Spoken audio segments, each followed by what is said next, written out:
All right. Well, thank you for joining us live to several of you for Neighboring 101. I was looking at the chart. This is session 60 of Neighboring 101. Hard to imagine. Time sure does fly when you're having fun.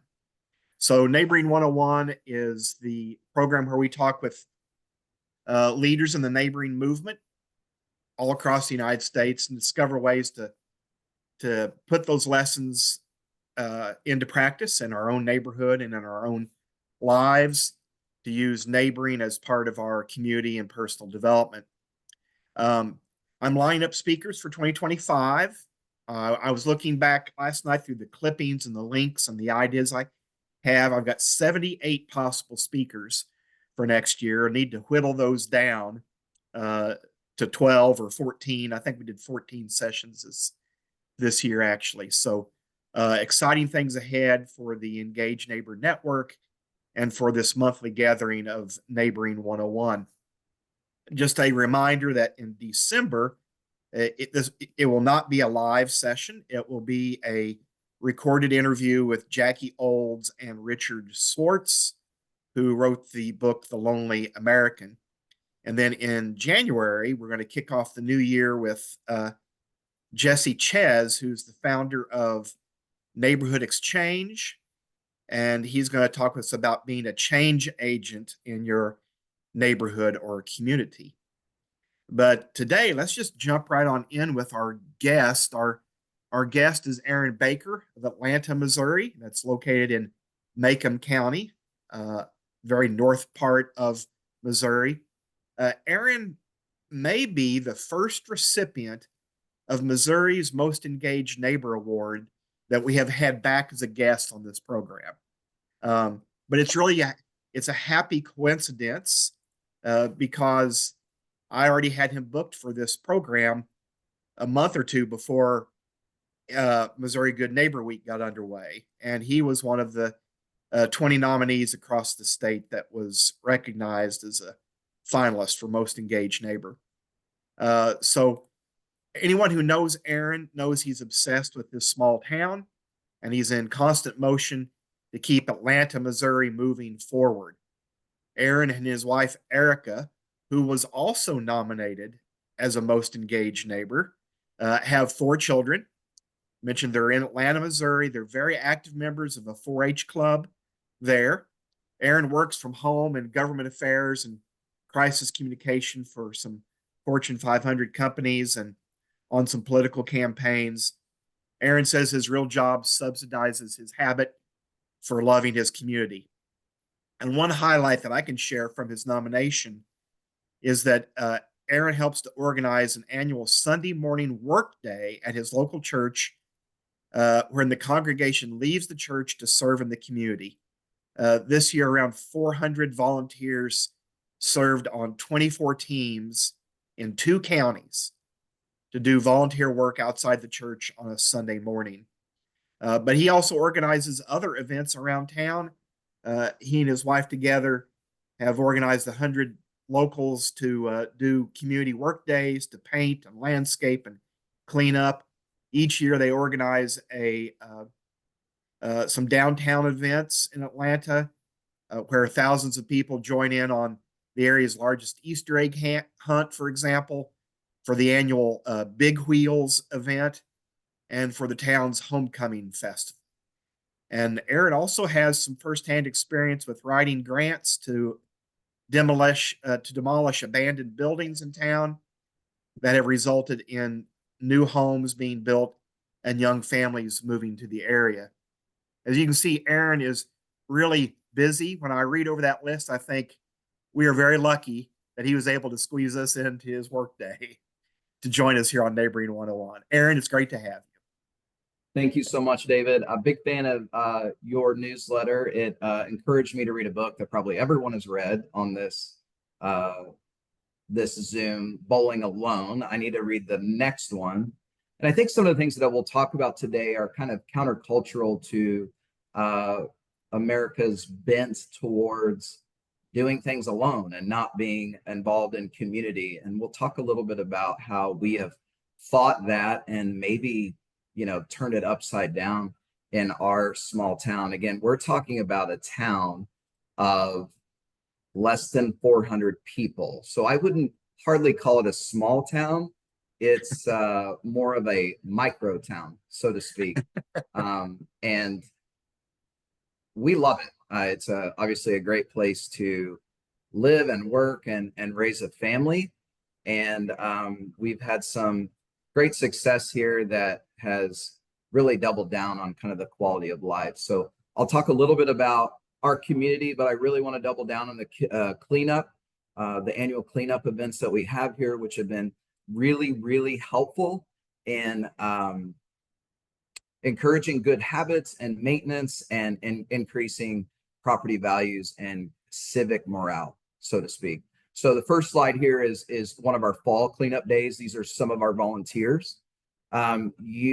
You may call it brainwashing, but in our small town, our school colors are blue and white.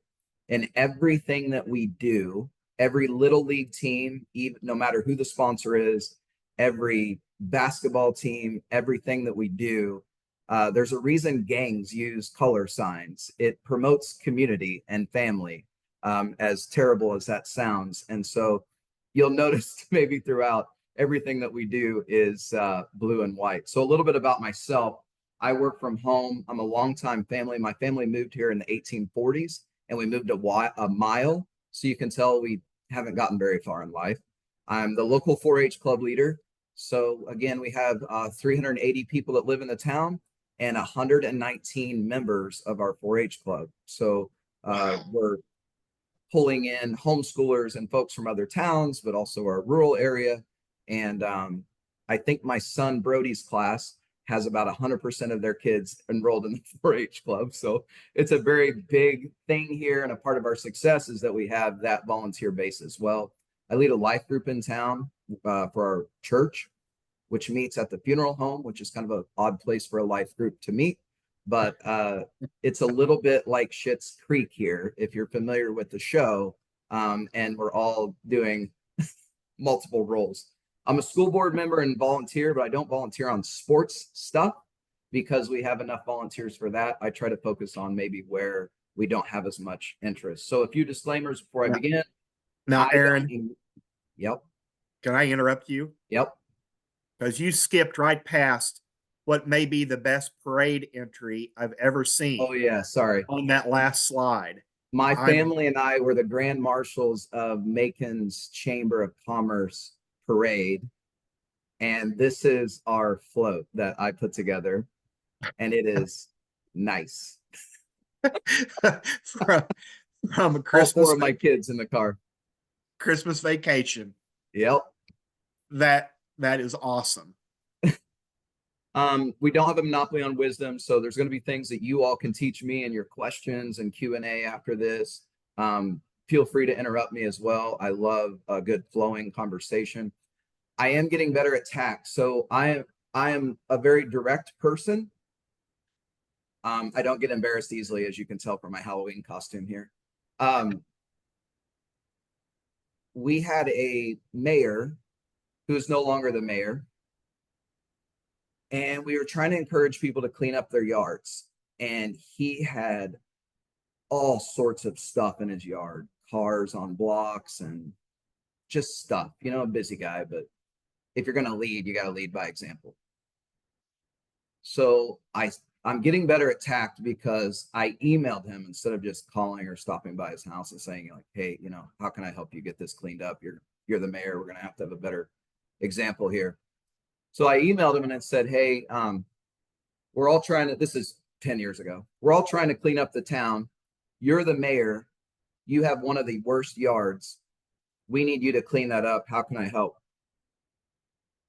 His wife replies, not him. It went to his wife. And she said, hey, I'm a little offended. My husband's been so busy this summer. His aunt just passed. He went out of state for the funeral. He's been too busy to keep up with things. And that's why the yard is the way it is. And, it's none of your business or something like that. And again, I shouldn't have replied by email and said it, but I replied and I said, I am so sorry to hear that your husband's been busy. I can't believe he's had enough time to drag all that stuff into his yard. Now, clearly, this is not the way we should handle things. So this is why I say that I don't have a monopoly on wisdom, and I am getting better at tact.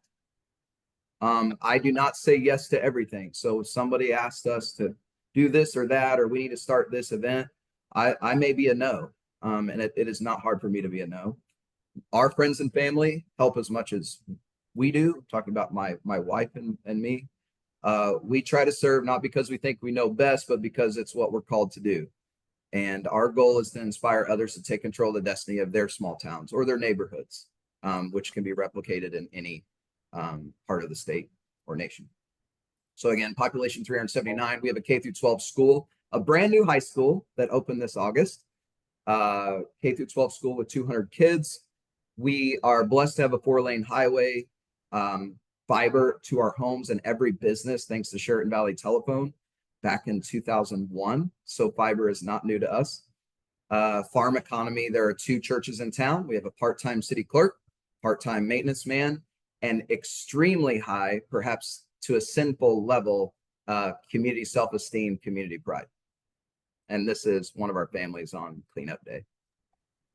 I have this view that small towns, I think about the ratings of the hotels that I visit, and I have a coworker who's kind of a fancy pants and doesn't think that he can stay in a hotel that has a shower curtain instead of a shower door. That's his make or break on lodging. I believe that small towns, micro towns, towns of 5 people have maybe on this list of amenities, number 1, 2, 3, and 4. There may be a little park there in a town with 15 people. As a town gets bigger, they will get farther down. This is my list of amenities for a small town. So if you believe in my, natural growth of amenities in a small town, we're sitting at number 24 or 25 in Atlanta. And so I can do what I can to bring more people here and to bring more amenities, but I have to be, I have to understand the limits of natural economies of scale to know what is coming here, what's in the art of possible. So that's just kind of my theory on small town amenities. A few more things that are uniquely Atlanta. We have a hardware store, a feed store, a mechanic, and you can buy and do business there all on credit still. We don't have a grocery store, but we have a lady named Velma who has a she shed that is unattended. And you go and you can buy any groceries you can imagine inside of her she shed on the honor system and put money in a box, which is quite charming. She has new competition though. We have a convenience store for the first time open in 5 years. We have a unique population that is interested in serving, and our community leaders have aggressively addressed abandoned properties and folks living out of state that have abandoned properties here. Wow. So our annual events, of course, rely 100% on volunteers. It's not like we have a city administrator or a Parks and Rec department. We have a Little Dribblers event for grades K through 4 in March. Loving Our Community, which is the cleanup day sponsored by Crossroads Christian Church in April. An egg hunt, a festival, a community potluck, big wheels with like 800 people coming into town for the PTO, and a Christmas market held by the 4-H. So this is the Atlanta homecoming. When you think of 1950s Mayberry, this might be it. It's just a small town festival. Notice what color all the kids are wearing. Picking up on a theme. Yeah. This is big wheels. We have about 800 people that come from Macon to Kirksville type area that come to downtown for kids to see, touch, and feel and get on large equipment, learn about safety, learn about careers, learn about what dads do for the most part in our community, work with their hands. And so this is a big annual event. You'll notice, I don't know if you can see my cursor here, this old, ugly downtown building with no roof. That sucker is gone. So we'll talk a little bit about that later. Little Dribblers, again, an event K through 4 kids. It's big. It's a fundraiser. It raises about $5K a year for the PTO. The 4-H is our Parks and Rec department. This is a beautiful park, and it is 100% maintained by the 4-H club, who 100% maintains it one time a year. It's very low maintenance. Looks great. Our town would not look the way it does without the Home Pioneer 4-H club. This is our egg hunt. You can tell there's a lot of people here. Again, this is a town of 380 people, and we've got, pushing 1,000 people here for an egg hunt, which is pretty stupid. We think our success, just a funny story, we have an egg hunt for adults, which no one's left in an ambulance yet, but we have some really good prizes, and things get a little like they sprint. I'm not saying physical in a assault sort of way, but adults are moving quickly to get the prizes, and it's fun and it's funny. But if you think about it, who makes a decision on what egg hunt to go to on Easter Saturday? It's parents. And so we have to have a good event for parents to decide to come to ours. A few lessons that I've learned over life. So we had a guy named Matt who said, man, our teeter-totters in town at the park look terrible. And he posted that on Facebook. And if anyone posts anything negative about our community on Facebook, I DM them or I comment. I show up at their door and say, hey, can we take that down? Or what can we do to fix this? So he was right. The teeter-totters were in terrible shape. And so I said, hey, Matt, you're a welder, aren't you? And he said, yeah. And I said, well, if you go to the hardware store next door to the park where these are, and you get the supplies and you tell them to build the Atlanta Homecoming Committee, if you want to fix those teeter-totters, go for it. He complained on a Friday. They were fixed by a Monday. Now, another small town where I made this presentation said, well, is he a licensed and bonded contractor? And I said, no. And they said, well, I don't think we would do that. And I said, well, then why don't you send a letter to everyone in town and let them know they should move to Kirksville, where they have functioning parks, because you are so afraid to be sued that you aren't going to maintain what you have. I mean, if Atlanta was to wait for a licensed and bonded repairman to come and fix our teeter-totters, it would never happen. So we can either live afraid of being sued, or we can just get something done. And I call that, if you say something, do something, doctrine. Yeah. These are a few of our projects for loving our community, which is the cleanup day that we have, again, through Crossroads Christian Church. That church averages 400 to 500 a Sunday. On Loving Our Community Day, which is a Sunday morning, we gather at Crossroads Christian Church and disperse into groups that we have signed up for, including one in Atlanta, Missouri, which is the largest group. And we serve for 2 hours, 2 hours. And the church provides us lunch afterwards. If you have projects, so we provide the supplies and the plans, and you just put on gloves and start going for it. If you provide everything, and there's our husbands that are golden retriever husbands. I'm a blue heeler husband. I nip at everyone to keep going and get everything done, and a little controlling. So my plan for the day includes what brush piles the skid steer needs to pick up in order to go around town logistically to save as much time. And when you have 80 people in Atlanta working 6 different projects, they're all told like where to start and where to end, so we all kind of converge together. It is an amazing experience. So we painted fire hydrants. We have upgraded the bandstand at the park. You see a hoarder house on the right side of the slide. No one lived there. The owners live out of town. We did not ask for permission to come and clean up their junk. We went in and did it. The church, and last time a grant, provided us with 2 30-foot roll-off dumpsters. I also got a 30-foot roll-off for recycled metal. And we fill those suckers up, and we fill them up, and we take the skid steer bucket and we shove it down, and we start over again.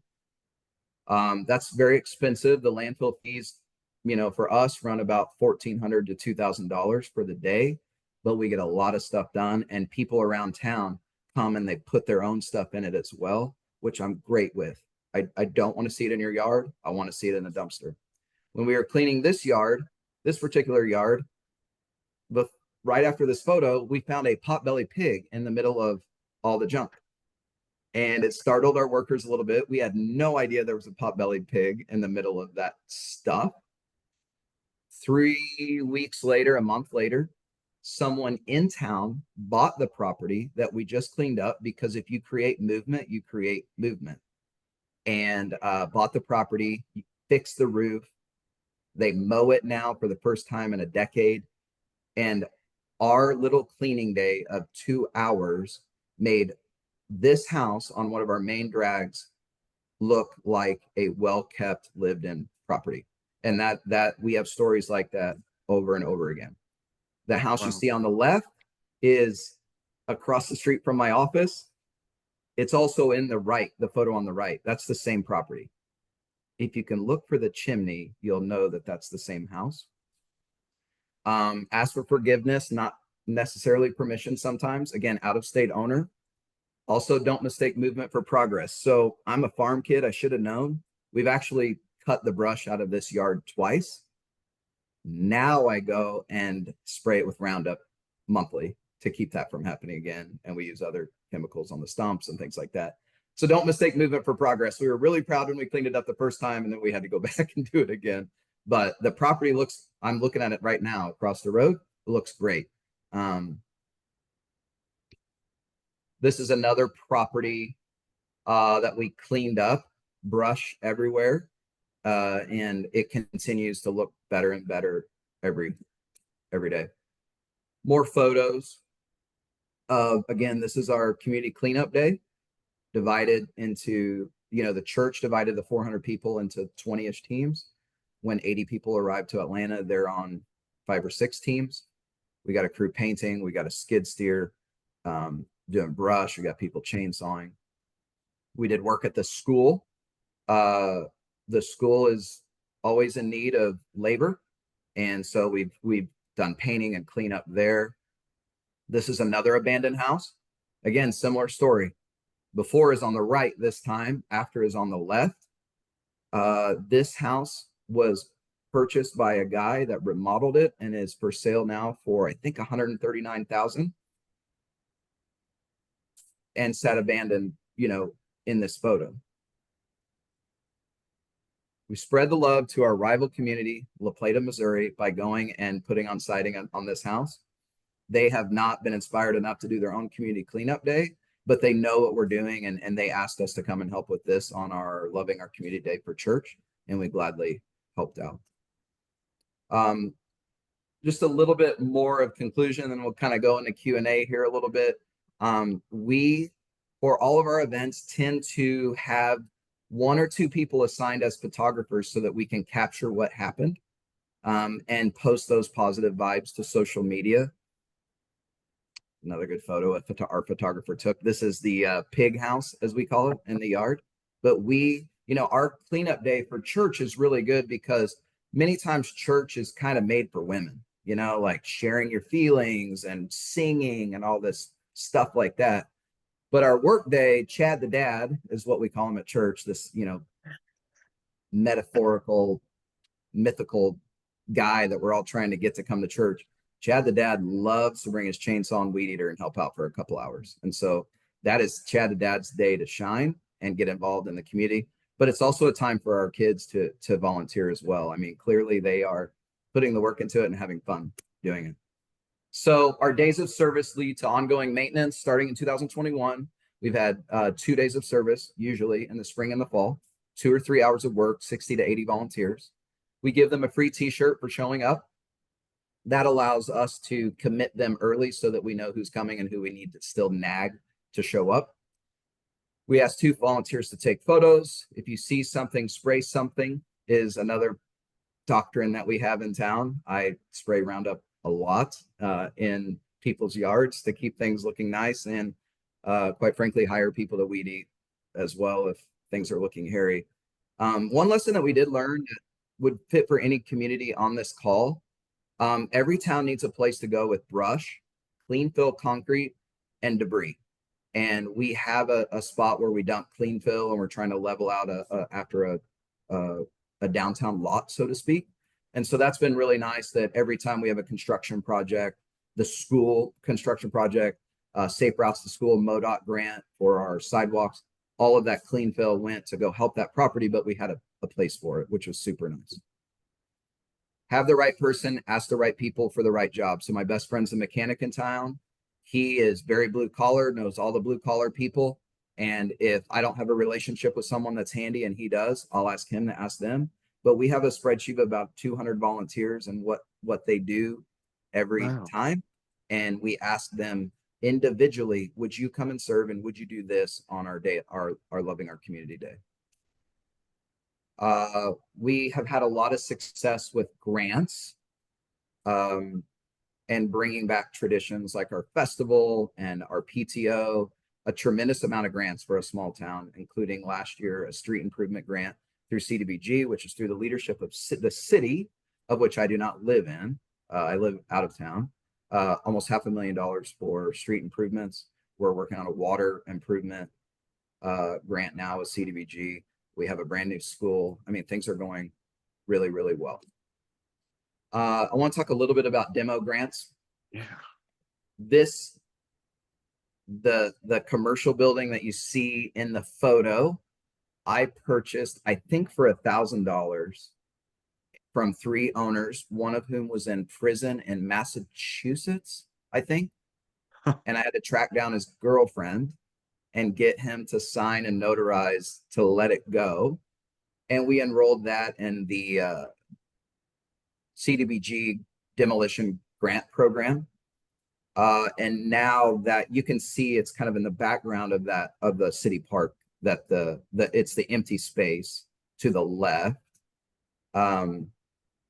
Hugely successful program in our community. We would not be able to be the community we are aesthetically without the demolition grant program. I went 30 years in this town without seeing a new home being built. Since the pandemic, we have 6 to 7 new houses, which is a really, really big deal. The demolition projects created empty lots where new construction could happen, even for machine sheds. And we plan on doing it again. So one other thing I want to talk about when it comes to real estate is land assemblage. This is our downtown. This property in the north, in the upper left-hand side, you can see Putnam and Askew and a little bitty property. These are all where downtown properties, where downtown buildings once existed. We have been able to assemble those properties together and reduce the amount of landowners, increase the amount of maintenance. And in fact, this Pinkston property to the bottom left, right across from the city park, after demolition, is now 2 new homes in our community in that corner, which is a really big deal for us. So lessons learned.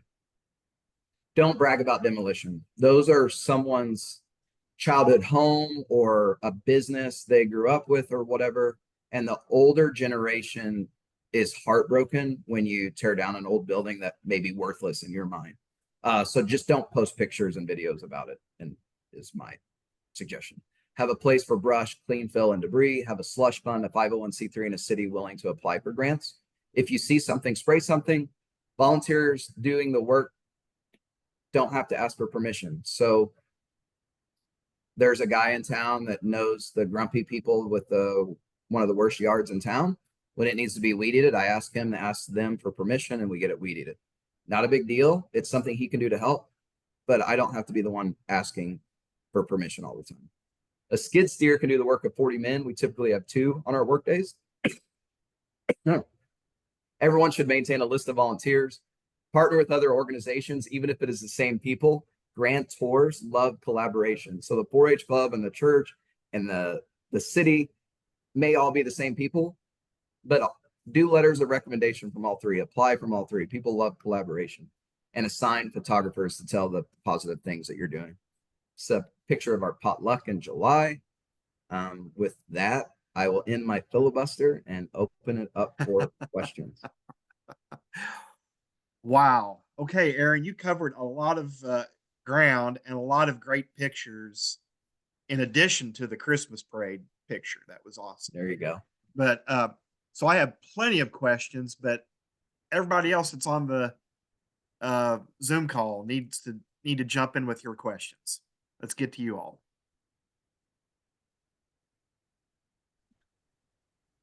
I don't know if I have a question, but just wow. I love the fact that your 4-H takes such a big lead in the community. That's awesome. And you know, like I said, that one part, I mean, we are the Parks and Rec department, and we apply for the grants and pay a maintenance man to go fix this or that. But 2 hour time of, no, it's actually 1 hour of putting down red mulch, you know, maintains that park and makes it look nice. It's not hard to do. It's just setting an annual thing and sticking with it. That single 4-H club is larger than the 4-H clubs in many counties. Yes, our membership, there are many counties that are 60 or 70 members. Our club is 119. Our county is at 209. That is tremendous. So I'll tell you a little secret about how we recruit. We go through Atlanta's yearbook, and we think about which kids are not in, and then we contact their parents and say, hey, you need to get your kid enrolled in 4-H. They usually do. People need to be asked. You know, I had a friend that left Missouri to be a missionary in France, and they said something to me that reminded me of the time that I tried to join the Lions Club without being invited. In France, people think that they need to be invited to church to attend. In our culture, you can just show up to church wherever you want. You can go to events, you know, if they're publicly advertised to go. I think in our culture, people need to be individually asked. Stop posting to Facebook. Could someone help with this? No, think about who your friends are that would be good at it and go ask them. I don't know if people are afraid to be told no, if they're afraid to put in the work, but people love to be asked, and it makes them feel valued, and they're experts at it. Like if you pick the right people for the right jobs, they're going to do a great job. So I don't know why churches, organizations, etc., do these big blast asks. Surely you know people that could do that. Just ask them. Yeah. It's really easy to say no to an email too. It doesn't bother me to be told. Someone tells me no, I'm, you know, okay. Living down the spreadsheet to the next person that weed eats. Like, it's not that big of a deal. It's easy to ignore those general ask sort of things. Yes. Well, I see Jennifer Prophet on here. I know Jennifer grew up in 4-H clubs. I don't know if your 4-H club ever took on anything that big for service projects. No, we did not. I'm sure we did them. I don't remember doing service projects, but regardless, 4-H was a really important part of my childhood. I grew up in rural Nebraska, so small towns are really important to me, and something I've actually been thinking a lot about recently in community development. My career has taken me to the city and now to the suburbs, and I find it fascinating to think about the different contexts and what's similar and different. And I love all that you're doing. My question, first of all, the segue here to what you just said is, you know, but I don't know why people don't ask. Surely they know someone. And I think that might be actually the first problem, is that people don't know other people very well. So we know people, but not very well. And so then to think about, like, would they like to do this? Are they good at this? Is a little bit more challenging, maybe less challenging than in a small town. But I don't think that's necessarily a given anymore. Yeah, that's a good point. And so my question, I know everyone's genetics. Like, I know their family tree. I know if they use Milwaukee or DeWalt power tools. Like, right. But I definitely don't think that's as true in urban environments as it used to be. It used to be. And I think we're losing it in small town America more. You know, I grew up that way as well. You know, we're all somehow related or somehow have like this history of our farms have been next to each other for, this many generations, and, Yep. there's all that history. But I think that's less and less. So my question is, I've been intrigued by this concept of third spaces, the lack of them in city environments. And I'm wondering if you have places in your small town that you would identify as kind of a third space, or a space where connection happens, and if you feel like that's missing, or you feel like it's not necessary, given your context. So a few things. We have at Atlanta Community News. Every town and neighborhood has a Facebook group, but it's all really positive, and it says things like, "Hey, we're having a pie supper tonight," and promoting these good events and sharing these good photos of what we're doing. And so it can live online, not as well as in person, but it can happen online. When someone moves into the community, we do try to get to know them. My tire shop buddy next door tends to be one of the first people meet, when they have a flat tire. And he kind of tells me, "Hey, I know who moved into that house. He works here, she works there. We should invite him to this." And so we, spatially know every house in town and who lives in it and who's moved in and who we need to get to know and invite them to serve. And we do invite them to serve. We, of course, have all these annual festivals and events that I talked about earlier. And so that's another way. If you move into the community, I'm going to ask you to help with one of those. As a job, one of the things that I do is find people to run for office. And rural people tend to be like me, and they're really involved in everything. And I meet these suburban candidates, and I feel like I'm pulling teeth trying to figure out what they do with their time. So suburban people, this is just my stereotype.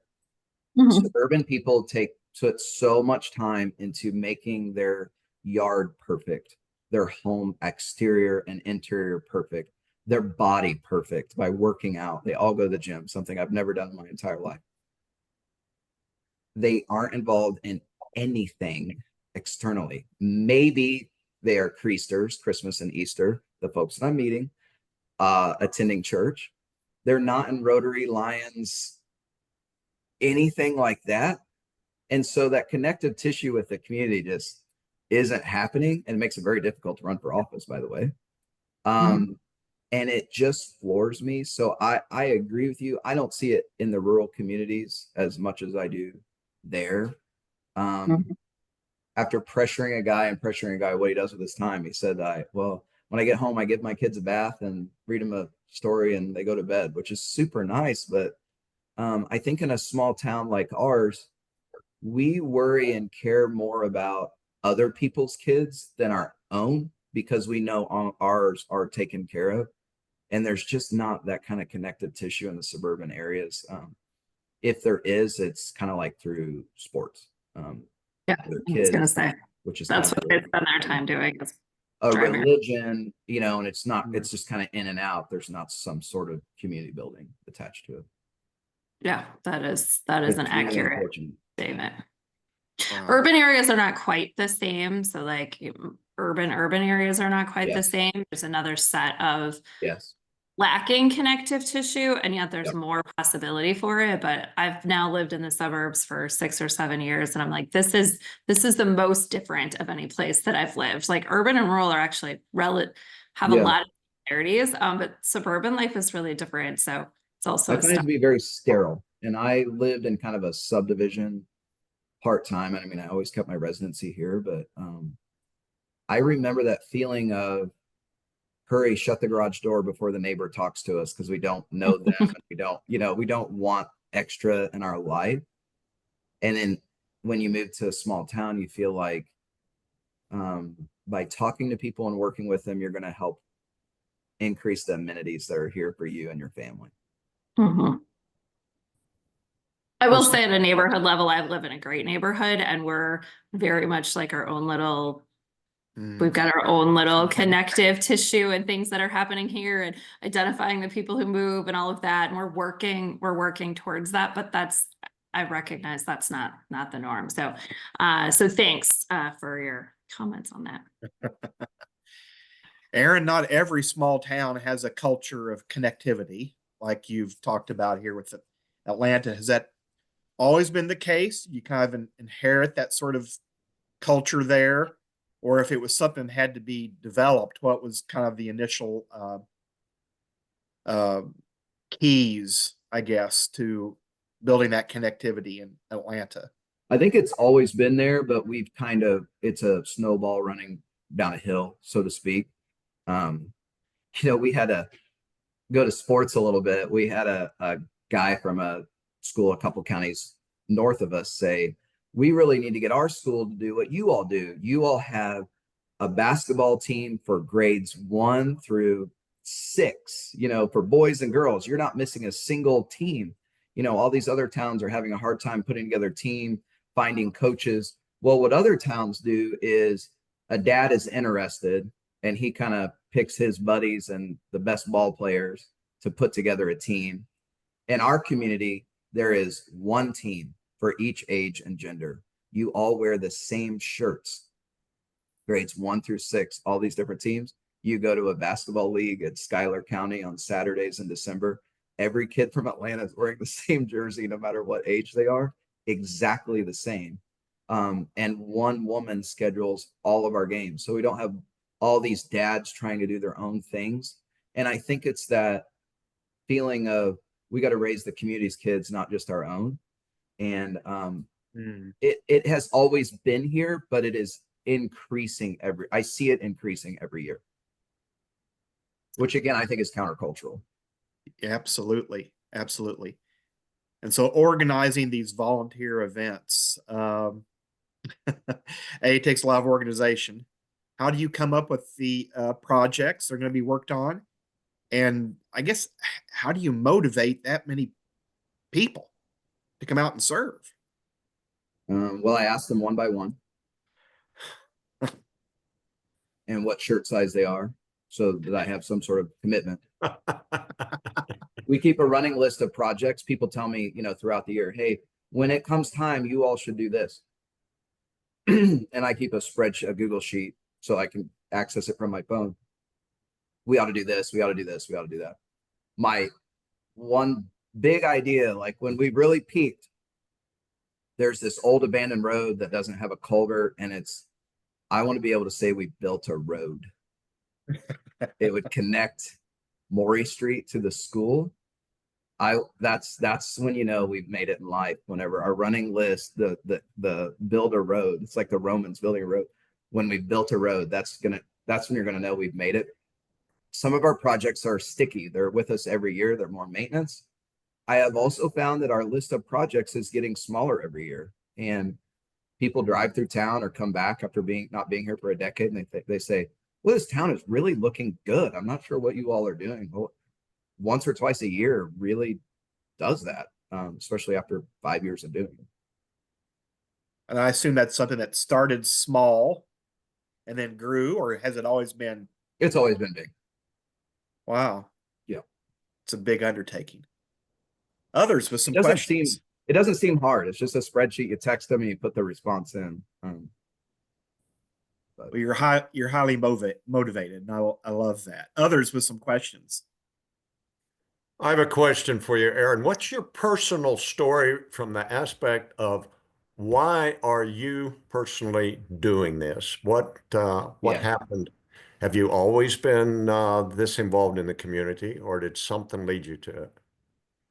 My family is historically involved in the community. My dad was a school board member. My family's been here forever. I'm kind of an OCD perfectionist. Okay. And so, when I drive into town, if I see something in someone's yard or tall weeds or whatever, it bothers me every time. And so eventually I'm going to deal with it. I have a funny story that I had this kid helping me get ready for an event at my house, a big shrimp boil. And we drove into town. I said, let's go into town. You and I have both seen it. The folks that live in the basement house along the way have taken their pool liner set it out for the trash, and the trash company hasn't picked it up. So let's go put it in the back of my truck and put it in my dumpster. And he said, okay, let's do it. So we went and got it, put it in the back of the truck, put it in my dumpster. And I said, now listen, they've got 3 trash cans here with weeds growing all around them. There's chicory, which really annoys me. I said, but if you notice, they mow their yard. So when we move this pull liner, when we get out and move this pull liner, we're going to move their trash cans down 15 feet down the road in their yard. And I bet they get rid of the weeds. So we put the pull liner up, put it in the dumpster, went to my house. I live a mile away, drove back into town to pick up something else. They had already mowed the weeds. No one asked them to. They saw them once you moved the can. And so I think I just a touch of OCD and I don't want to live in a town that looks crummy. I don't want my kids to go to a school that's falling apart. You know, I think that the way our church, our downtown, and our school look kind of reflect our values. And I don't want to be connected to something that doesn't look presentable. Thank you. Well, I think all of these ideas that you present apply to small towns, but also to neighborhoods as well. That's how it translates for us. Each of us live in a neighborhood, and a lot of this would translate to our neighborhood. Even just the shirts that you had for the cleanup day, that was it love, serve neighbors, repeat? Is that Yeah. what they say? Yeah. Yeah, I love that as a theme, and that may be what you use every year, but just communicating that on a consistent basis. I think the consistency, in many cases, can be the secret sauce. Not giving up on it. Yeah, I agree. Well, we have a little a smaller group here today, but we have about 10 minutes to finish up. Instead of a breakout group, maybe this can be the breakout group. I would love to hear stories from some of you about your success stories from working with volunteers. Either something that was a great success, or a lesson learned. So we could all glean some other additional advice on working with volunteers.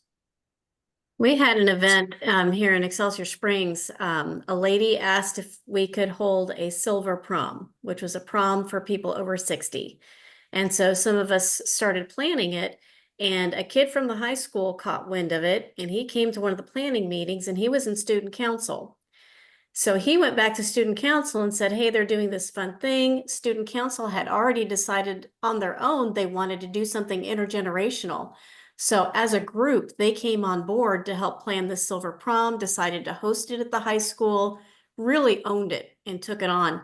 And I think because it was a group of them, it was social time together, but accomplishing something for someone else.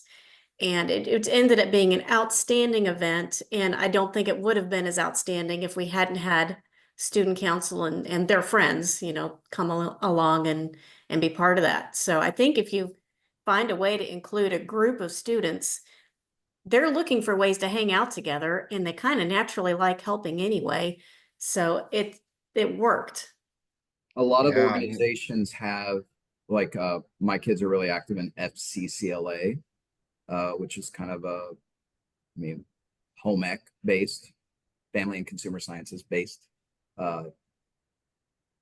class, and they have to have a star event. And so my son does the Big Wheels event as event management, but a lot of students for FFA or different organizations need some sort of service project narrative that they can tell. So yeah, Silver Prom would be a good fit for that as well. Did the lady that had the idea help? Oh, that's cute. Unfortunately, she couldn't attend. She developed a health issue, Did she and help with the planning or anything like that? Or? she came up with the idea, and then she ended up in the hospital after that and had to go move out of state with her daughter. So we never saw her again after she came up with the idea. But she had lived in a senior apartment building And some of her other friends from that apartment building were at the meeting where she said, hey, let's have a This is silver good. prom. They came on board too. Good. So it wasn't just professionals. It wasn't just me and Yeah, the guy good. from the hospital. Yeah, it was individuals from the community as well. I think it's important if someone comes with the idea, they need to help. Yeah, she wanted to. She Yeah. really wanted to. She Sounds just like it. couldn't for health reasons.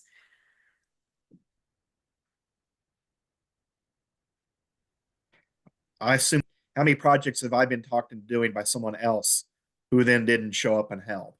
Far too many. That would be my failure story. I've tried to take more of the approach in recent years when someone has an idea to say that's really interesting. I'm excited to see what you're going to do with that. Because in the past, I would always say, "Oh, that's a great idea. How can I help?" And next thing you know, I'm in charge of something I had no business being in charge of. Other success stories or lessons learned.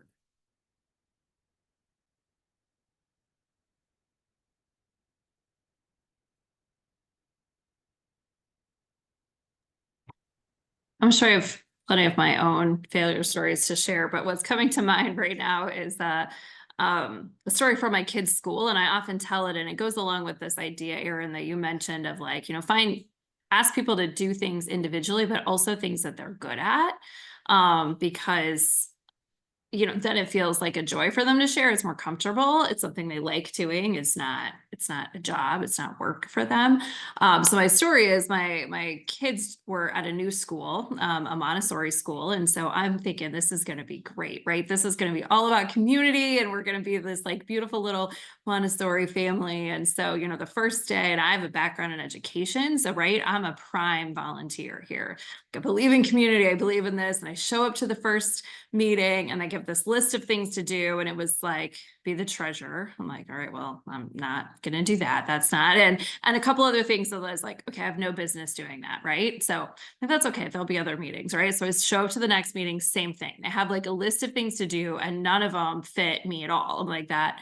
I would rather pull out my teeth. Like, I'm not doing that. And so eventually, after the third meeting, when I didn't fit their list, I just sort of bowed out, and we ended up leaving the school partly because there was a lot of reasons why, and we weren't angry, just we were never connected. And I'm like, well, if I need to build community here for my kids, and this isn't doing it for us. And so we came to the public school. Now we've built a lot of friendships because they go to the bus and we all live here together. And it was a wise idea for community. And I think about that often when then I'm in charge, is if you just come with a list of things that already need to be done and you don't know the people there, even the willing people, it may not be a very good way to get volunteers. If they would have spent 10 minutes talking to me about my background, and realized I have project management experience, I have teaching experience, I've run schools before, like there's a billion ways they could have plugged me into that school, but they never asked. And, I would share, but it didn't fit their list. They did these things every year, and what I had to offer didn't fit their list. And so they just didn't, I couldn't find a place to fit, and they didn't try. So I guess my encouragement is to go with Erin's strategy of like, you can think of things that need done, but also think about what the people are good at and plug them into those places to kind of build that community. So again, I'm sure I have my own leadership failure stories. I don't mean to poke at this school. It's just such a good example in my mind of how like that individual ask and thinking about people's gifts really makes a difference in community building. Yeah.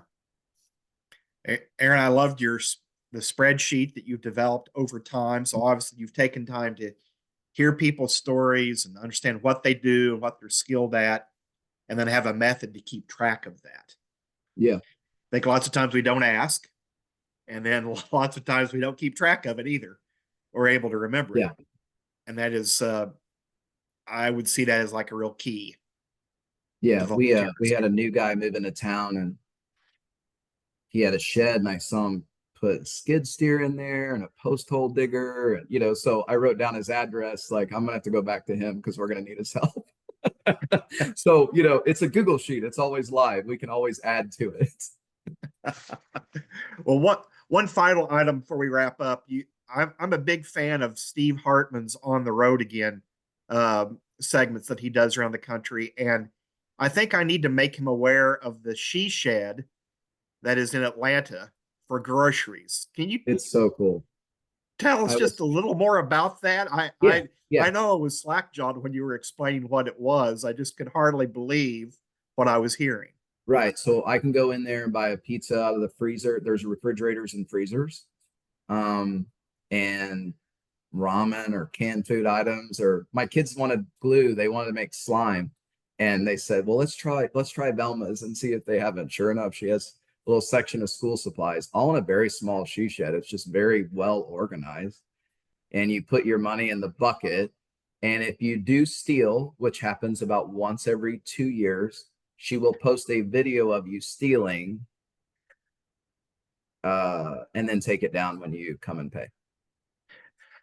And she has a So- nice sign on there, which I love. And you know, after prom, in the raft, like you have these prizes. We had gift certificates to Velma's, so it's a part of our culture, you know. But she has a sign on there, which I think is really sweet. She says, "Please do not steal. If you need food, you can work for me and help, you know, stock sodas and chips and that type of thing," which I thought was really sweet. Yeah. I've What seen is little Velma's kids working in there, so what is her background? Do you know how she ended up doing that? Or no, it's just a she shed in her yard. well, that's fantastic. It'd be worth stopping in Atlanta sometime if I'm up there just to see. It's one of the she first shed. places. It's one of the first places I take people if they visit, for sure. Uh, But if you think about it, Oh. our gas station, we have the fuel pumps from MFA that are self-service. We didn't have a coffee shop for a while, so I set up like a self-serve thing inside my office because I can't imagine being stranded somewhere and not having coffee. A lot of what we do is self-service in our town, and I think that, you know, given the labor market, increasing wages and that type of thing, I think that's kind of what we all need to think about, where we're headed. Wow. Well, lots of great takeaways from today, including that last tidbit right there as well. Anything else for the good of the group anyone wants to add? No, we're having a blast doing this. If anyone has any questions, feel free to follow up. My email address is in the chat and on the presentation. But really enjoyed speaking to your group, David, and appreciate what you do. Again, I love your newsletter. Yeah. Read it every week, and encouraging. So thank you. Well, thank you. We appreciate you joining us, and glad to hear you were inspired to wade through Bowling Alone. And if anyone is on Netflix, the documentary Join or Die is now on Netflix, so you can you can watch that a lot faster than you can read Bowling Alone, and pick up on some of the same themes. So, Aaron, it was great having you. Thank you so much for joining us today, and everyone else have a great day.